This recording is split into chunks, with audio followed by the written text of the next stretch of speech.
بسم اللہ الرحمن الرحیم۔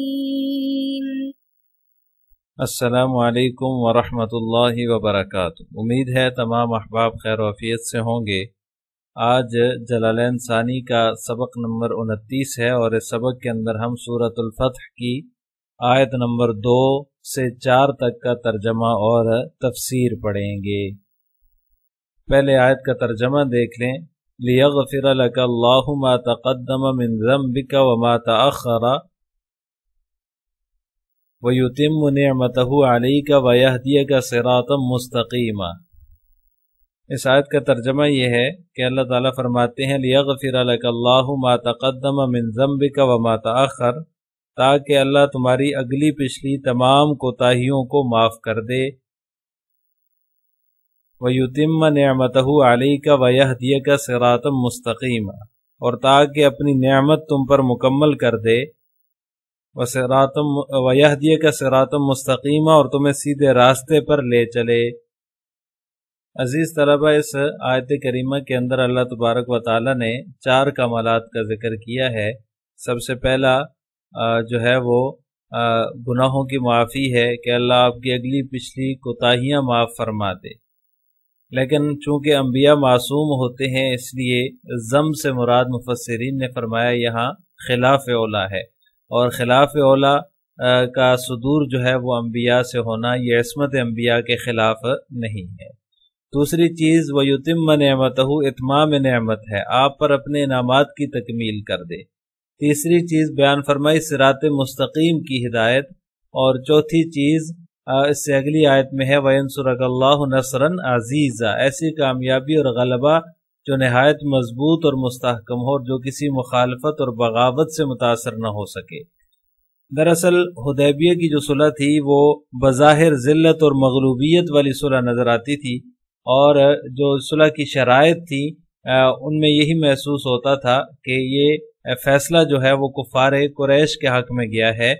حضرت عمر رضی اللہ تعالیٰ عنہ اور دیگر صحابہ کرام رضوان اللہ تعالیٰ علیہم اجمعین بھی جو ہے وہ اس صلح کی ظاہری سطح کو دیکھ کر سخت غمگین ہوئے اور مضطرب ہوئے تھے۔ ان کا خیال تھا کہ اسلام کے یہ جو چند 1400 یا 1500 سرفروش ہیں، یہ قریش سے جو ہے وہ لڑائی کریں اور ایک فیصلہ کن معرکہ ہو جائے۔ ان کی جمعیت ان کے سامنے کچھ بھی نہیں ہے، کیونکہ جو جھگڑا ہوتا ہے، جھگڑے کا فیصلہ تلوار سے ہی کیا جاتا ہے۔ مگر آپ صلی اللہ علیہ وسلم کی جو آنکھیں تھیں وہ ان احوال کو دیکھ رہی تھی جو دوسروں کی نگاہوں سے اوجھل تھے۔ اللہ تبارک و تعالی نے آپ صلی اللہ علیہ وسلم کا سینہ جو ہے وہ سخت سے سخت واقعات پر بھی تحمل کرنے کے لیے کھول دیا تھا۔ آپ صلی اللہ علیہ وسلم نے ان کی ہر شرط کو قبول کیا، اور صحابہ کرام کو اللہ و رسولہ عالم کہہ کر تسلی دیتے رہے۔ اللہ اور اس کا رسول زیادہ جانتا ہے۔ یہ صورت نازل ہوئی اور اللہ تبارک و تعالی نے اس صلح کا نام فتح مبین رکھا۔ لوگوں کو اس پر بھی تعجب ہوتا تھا کہ کیا یہ فتح ہے؟ تو آپ صلی اللہ علیہ وسلم نے فرمایا کہ ہاں یہ بہت بڑی فتح ہے۔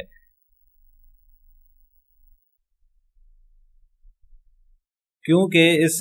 صلح کے اندر آپ صلی اللہ علیہ وسلم نے جنگ اور انتقام پر قدرت رکھنے کے باوجود بھی جو ہے وہ عفو درگزر سے کام لیا۔ بیت اللہ کی تعظیم کی خاطر جو ہے وہ ان کے بےہودہ قسم کے مطالبات کو تسلیم کر لیا۔ یہ جو واقعات ہوئے یہ ایک طرف تو اللہ تعالیٰ کی خصوصی مدد اور رحمت کا ذریعہ بنتے تھے، اور دوسری جانب دشمن جو تھے ان کے دلوں پر اسلام کی اخلاقی اور روحانی جو ہے وہ طاقت اور آپ صلی اللہ علیہ وسلم کی جو شان پیغمبری ہے اس کا ایک اثر ہوا، جو بظاہر یہ معاہدہ لکھتے ہوئے یہ محسوس ہو کہ یہ بظاہر جو ہے وہ کفار کے حق میں ہے، لیکن اگر ٹھنڈے دل سے اس پر غور کیا جائے تو یہ فیصلہ آپ صلی اللہ علیہ وسلم کے حق میں ہی ہوا۔ اللہ تعالیٰ نے اس کو فتح مبین قرار دیا، اور آئندہ کے لیے بھی آپ صلی اللہ علیہ وسلم کو بے شمار فتوحات سے نوازا اور فتوحات کا دروازہ کھول دیا۔ اس کے بعد کافر اور مسلمان جو ہے وہ ان کو ملنے کا موقع مل گیا، باہم جو ہے وہ ایک دوسرے سے بے تکلف ملنے کا موقع ہاتھ آ گیا، کفار اور مسلمانوں کی زبان سے جو ہے وہ اسلام کی باتیں سنتے تھے اور مقدس مسلمانوں کے حال کو وہ خود دیکھتے تھے، تو گویا کہ اسلام کی طرف ایک ان کے اندر ایک کشش جو ہے وہ پیدا ہو گئی۔ اس کے نتیجہ یہ ہوا کہ اللہ تبارک و تعالی نے فتح مکہ کے موقع پر تقریباً یہ 2 سال کی مدت ہے، بہت سارے لوگوں کو اسلام کی دولت سے نوازا اور کثرت سے لوگ جو ہے وہ اسلام میں داخل ہوئے۔ یعنی کہ آپ اندازہ لگائیں، صلح حدیبیہ کے موقع پر کوئی 1,500 صحابہ کرام تھے اور فتح مکہ کے موقع پر 10,000 کا لشکر بن چکا تھا۔ یہ بہت بڑی اسلام کی فتح تھی، اس لیے اس کو فتح مبین قرار دیا۔ تو جہاں اللہ تبارک و تعالیٰ نے اس صلح حدیبیہ کے بعد ان فتوحات کا دروازہ کھولا، وہیں پر باطنی مقامات اور باطنی مراتب کا جو ہے وہ بھی فتح باب ہوا۔ اس کا جو ہے وہ ایک اجمالی خاکہ ان آیات کے اندر بیان کیا گیا ہے کہ اللہ تبارک و تعالیٰ نے جو ہے وہ جیسے کوئی دنیا کا کوئی بڑا فاتح جرنل جو ہوتا ہے اس کو خصوصی اعزاز اور اکرام سے نوازا جاتا ہے، تو اللہ تبارک و تعالیٰ نے بھی اس فتح مبین کے سلے میں آپ صلی اللہ علیہ وسلم کو 4 چیزوں سے نوازا۔ پہلی چیز اس میں یہ غفران ذنوب ہے، یعنی آپ صلی اللہ علیہ وسلم کی اگلی پچھلی کوتاہیوں کو اللہ تبارک و تعالیٰ نے معاف فرما دیا۔ اب یہاں پر یہی بات ہے کہ کوتاہی سے مراد خلاف اولا ہے، کیونکہ گناہ جو ہے وہ نبی سے صادر نہیں ہوتا، بلکہ یوں سمجھ لیں کہ یہ حسنات الابرار سیئات المقربین کے قبیل سے ہے، کہ جو نیک لوگوں کی ابرار کی جو نیکیاں ہیں وہ مقربین کے لیے سیئات کا درجہ رکھتی ہیں۔ تو یہ جو بات اللہ تبارک و تعالیٰ نے فرمائی ہے لِيَغْفِرَ لَكَ اللَّهُ مَا تَقَدَّمَ مِن ذَنبِهِ وَمَا تَأَخَّرَ، یہ کسی اور کے لیے اللہ تبارک و تعالیٰ نے نہیں فرمائی ہے۔ حدیث میں آتا ہے آپ صلی اللہ علیہ وسلم جو ہے وہ اس کے بعد عبادت کے اندر بڑی محنت کرتے تھے، راتوں کو کھڑے ہو کر عبادت کرتے تھے، جس کی وجہ سے پاؤں کے اندر سوجن آ جاتی تھی، ورم ہو جاتا تھا، اور لوگوں کو جو ہے وہ آپ صلی اللہ علیہ وسلم کو دیکھ کر رحم آتا تھا۔ صحابہ کرام عرض کرتے یا رسول اللہ آپ اتنی محنت کیوں کر رہے ہیں، عبادت کے اندر اتنا اپنے آپ کو کیوں کھپا رہے ہیں؟ تو آپ صلی اللہ علیہ وسلم جواب میں فرماتے افلا اکون عبدا شکورا، کیا میں اللہ کا شکر گزار بندہ نہ بنوں؟ اور پھر آگے فرمایا وَيُتِمَّ نِعْمَتَهُ عَلَيْكَ، صرف تقصیرات سے درگزر نہیں ہے، بلکہ جو کچھ ظاہری باطنی اور روحانی انعامات اور احسانات اب تک ہو چکے ہیں ان کے اللہ تبارک و تعالیٰ تکمیل بھی فرما دیں گے۔ اور اسی طرح آگے فرمایا وَيَهْدِيَكَ صِرَاطًا مُسْتَقِيمًا، صراط مستقیم کی ہدایت، یعنی تجھ کو ہدایت اور استقامت کی سیدھی راہ پر ہمیشہ اللہ تبارک و تعالیٰ قائم فرمائیں گے، اور ایسی مدد اور نصرت فرمائیں گے کہ جو ایسی کامیابی اور غلبہ ہوگا جو کہ نہایت مضبوط اور مستحکم ہوگا، اور کسی مخالفت اور بغاوت سے اس کے اندر کوئی فرق نہیں پڑے گا۔ اب اس آیت کی تفسیر جلالین ملاحظہ ہو لِيَغْفِرَ لَكَ اللَّهُ بِجِهَادِكَ مَا تَقَدَّمَ مِن ذَنبِكَ وَمَا تَأَخَّرَ مِنْهُ، اللہ تعالیٰ تمہارے گناہوں کو، تمہاری کوتاہیوں کو معاف فرما دے گا بِجِهَادِكَ، تمہارے جہاد کے سلے میں، مَا تَقَدَّمَ مِن ذَنبِكَ وَمَا تَأَخَّرَ مِنْهُ، جو اس سے پہلے کی کوتاہیاں ہیں یا اس سے بعد کی کوتاہیاں ہیں۔ لِتَرْغَبَ أُمَّتُكَ فِي الْجِهَادِ، امتک فی الجہادی، یہاں سے ایک مصنف رحمہ اللہ تعالیٰ یہ بتانا چاہ رہے ہیں کہ یہ جہاد پر مغفرت کے مرتب ہونے کی دلیل ہے، تاکہ آپ کی امت کو جہاد کے اندر رغبت ہو، یہ اس کی علت ہے، یعنی جہاد پر مغفرت مرتب ہونے کی وجہ سے تیری امت جہاد کی طرف راغب ہوگی۔ وَهُوَ مُؤَوَّلٌ لِعِصْمَةِ الْأَنْبِيَاءِ عَلَيْهِمُ الصَّلَاةُ وَالسَّلَامُ بِالدَّلِيلِ الْعَقْلِيِّ الْقَاطِعِ مِنَ الذُّنُوبِ، اور مذکورہ آیت جو ہے یہ مؤول ہے عصمت انبیاء کے، یعنی کہ گناہوں کے سے معصوم ہونے کی وجہ سے انبیاء کے دلیل عقلی اور قطعی سے جو ہے وہ جس کا ثبوت ہوتا ہے کہ وہ گناہوں سے معصوم ہوتے ہیں، تو لہٰذا یہ آیت جو ہے یہ معول ہے۔ اس عبارت سے غرض مصنف ایک اشکال کا جواب ہے۔ اشکال یہ ہوتا ہے کہ جب نبی معصوم ہوتا ہے تو پھر گناہوں کو معاف کرنے کا کیا مطلب ہے؟ تو اس کا جواب ایک تو یہ ہے کہ اس میں جو ہے وہ خطاب تو آپ صلی اللہ علیہ وسلم کو ہے، لیکن اس سے مراد امت ہے تاکہ امت کو جہاد میں رغبت ہو۔ دوسرا جواب یہ ہے کہ یہ ذنوب سے مراد حسنات الابرار اور سیئات المقربین کے قاعدے سے اصول سے خلاف اولا مراد ہیں۔ خلاف اولا کا نبی سے صادر ہونا کوئی عصمت انبیاء کے خلاف نہیں ہے، اور یہ انبیاء سے ہوتے رہتے ہیں۔ نمبر 3، مغفرت سے مراد ستر اور حجاب بھی ہو سکتا ہے۔ مطلب یہ کہ آپ کے اور آپ سے جو گناہ کا صدور ہوتا ہے ان کے درمیان ستر اور حجاب اللہ تبارک و تعالی حائل کر دے تاکہ آپ سے گناہ کا صدور ہی ممکن نہ ہو، اس کے درمیان ستر اور حجاب ہو جائے گا تو وہ گناہ جو ہے آپ صلی اللہ علیہ وسلم سے صادر ہی نہیں ہوگا، تو لہٰذا یہ آیت جو ہے وہ معول ہے۔ واللام للعلۃ الغائیۃ فمدخولها مسبب لا سبب، اور مصنف فرماتے ہیں لام جو ہے یہ علت غائیہ کے لیے ہے، یعنی کہ اس کا مدخول جو ہے وہ مسبب ہے نہ کہ سبب ہے۔ یعنی کہ مصنف یہ فرمانا چاہ رہے ہیں کہ لام علت غائیہ کے لیے ہے، علت باعثہ کے لیے نہیں ہے، اس لیے کہ اللہ تبارک و تعالیٰ کا کوئی بھی فعل جو ہوتا ہے وہ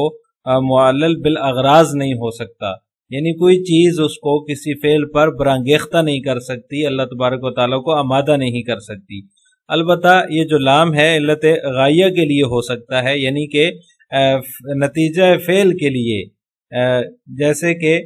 یہاں پر لام کا مدخول جو ہے وہ مغفرت ہے جو کہ مسبب ہے نہ کہ فمدخولها مسبب، تو یہ اس کا مدخول جو کہ مغفرت ہے وہ مسبب ہے نہ کہ سبب ہے۔ سبب فتح ہے اور مسبب مغفرت ہے، نہ کہ مغفرت جو ہے وہ سبب ہو اور فتح مکہ مسبب ہو، یعنی بذریعہ جہاد فتح مکہ مغفرت کا سبب ہے نہ کہ مغفرت فتح مکہ کا سبب۔ الفتح المذکور ویتم بالفتح المذکور، یعنی کہ اپنے انعامات کی، اپنی نعمتوں کی تکمیل کرے، بالفتح المذکور فتح مذکور کے ذریعے سے، انعامہ نعمتہ یعنی کہ اپنے انعامات کی تکمیل کرے، علیک ویہدیک بہ، اور آپ کو ہدایت دے بھی اس فتح مذکور کے ذریعے صراطن طریقن، صراطن کا معنی بیان فرما دیے کہ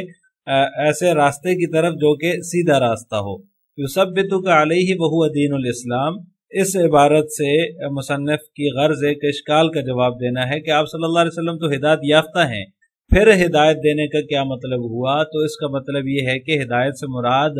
ہدایت پر دوام اور استقرار ہے، آپ کو ثابت قدم رکھے اس پر، وہو دین الاسلام، اور وہ سیدھا راستہ کیا ہے؟ دین اسلام ہے۔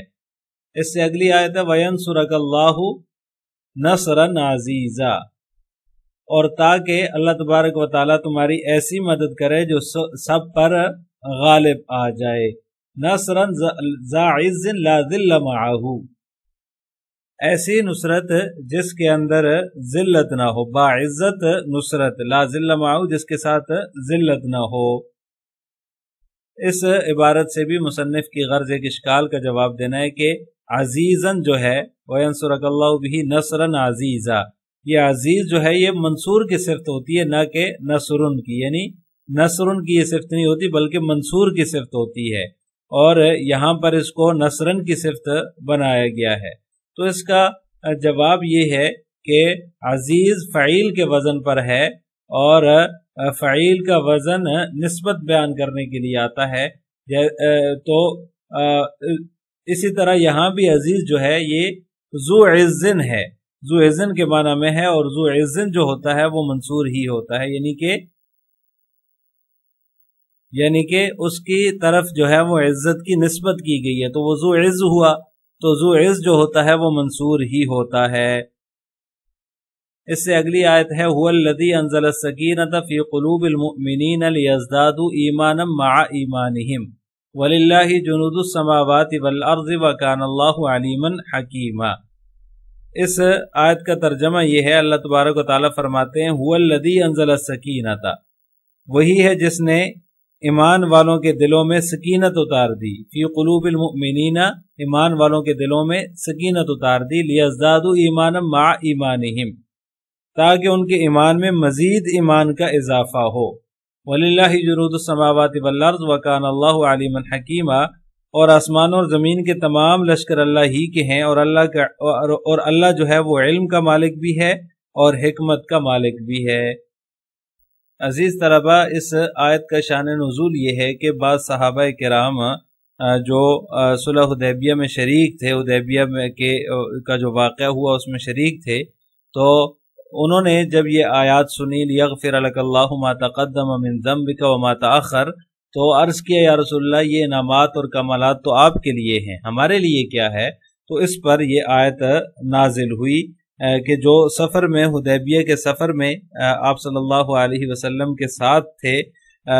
انہوں نے یہ ذکر کیا کہ ہمارے لیے کیا ہے، اس پر یہ آیات نازل ہوئی، کیونکہ حدیبیہ کے موقع پر مشرکین کے مقابلے میں مسلمانوں کی تعداد بہت کم تھی، اور ان کے پاس جو سامان تھا جنگ کا وہ بھی نہ ہونے کے برابر تھا، لیکن اللہ تبارک و تعالیٰ نے ان کے دلوں میں سکون اور طمانینت جو ہے وہ اتار دی۔ سکینت کا معنی ہوتا ہے طمانینت، یعنی اطمینان اتارا، یعنی خلاف طبع ہونے کے باوجود انہوں نے آپ صلی اللہ علیہ وسلم کے حکم کی تعمیل کی، اللہ اور اس کے رسول کے فیصلے کے سامنے جو ہے وہ گردن جھکا دی، تو نصرت الہیہ کا ان کا جو یقین تھا وہ پختہ ہو گیا۔ پھر وہ نہایت ہی وقار کے ساتھ پرامن رہے، پرسکون رہے، اور ان کے اندر جو اضطراب تھا اس معاہدے کی وجہ سے وہ اضطراب ختم ہو گیا، انہیں اللہ تعالیٰ کی نصرت پر کامل یقین اور بھروسہ ہو گیا۔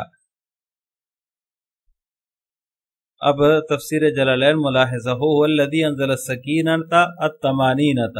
یہ سکینت کا معنی مصنف نے بیان فرما دیا کہ وہی ہے جس نے مومنین کے دلوں میں سکینت یعنی طمانینت نازل فرمائی، لیزدادوا ایمانا مع ایمانہم، تاکہ ان کے ایمان میں اضافہ ہو، ایمان کے ساتھ ایمان میں اضافہ ہو، بشرائع الدین کلما نزل واحدۃ منہا آمنوا بہا ومنہا الجہاد، کیسے ایمان کے اندر اضافہ ہو؟ یعنی کہ جب بھی کوئی حکم نازل ہو اس پر ایمان لائیں، اور انہی احکام میں سے جہاد بھی ہے۔ وَلِلَّهِ جُنُودُ السَّمَاوَاتِ وَالْأَرْضِ، اور اللہ ہی کے لیے ہیں زمین و آسمان کے سب لشکر، فَلَوْ أَرَادَ نَصْرَ دِينِهِ بِغَيْرِكُمْ لَفَعَلَ،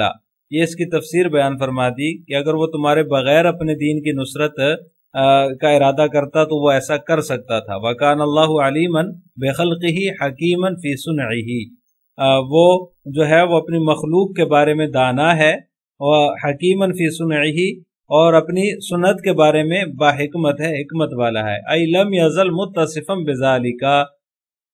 یعنی وہ اس صفت کے ساتھ ہمیشہ متصف ہے، اس نے جہاد کا حکم اسی لیے دیا ہے۔